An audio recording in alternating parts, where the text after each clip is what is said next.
नमस्कार मित्रांनो, कशा आहात? आपल्या एस मध्ये स्वागत आहे.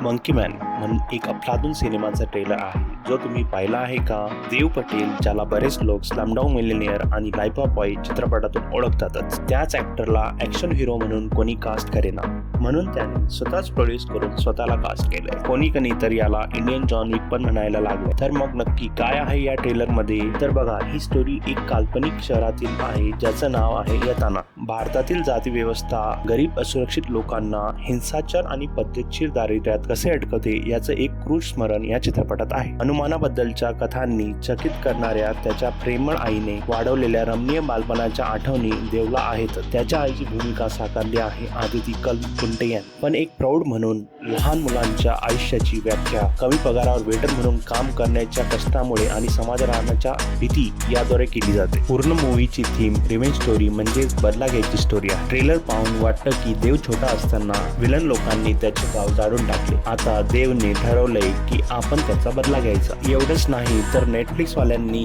त्यांच्या प्लॅटफॉर्मवर दाखवायला हा चित्रपट $30 मिलियन मध्ये विकत घेतला होता. पण आपला प्रोड्युसर आहे ना जॉर्डन पेले, त्यांनी जेव्हा हा चित्रपट पाहिला त्यांनी त्यामधील गांभीर्यता आणि पोटेन्शियल ओळखलं आणि ठरवलं की आपण स्वतः याला प्रोड्यूस करू आणि जगभरातील थिएटर्सला याला दाखवू. तर मित्रांनो, तुम्हाला काय वाटतं? DC आणि मार्व्हलच्या दुनियेनंतर आता हा मूवी जबरदस्त ऍक्शन हिरो म्हणून आपली जागा मिळवेल? कमेंट सेक्शन मध्ये सांगायला नक्की विसरू नका.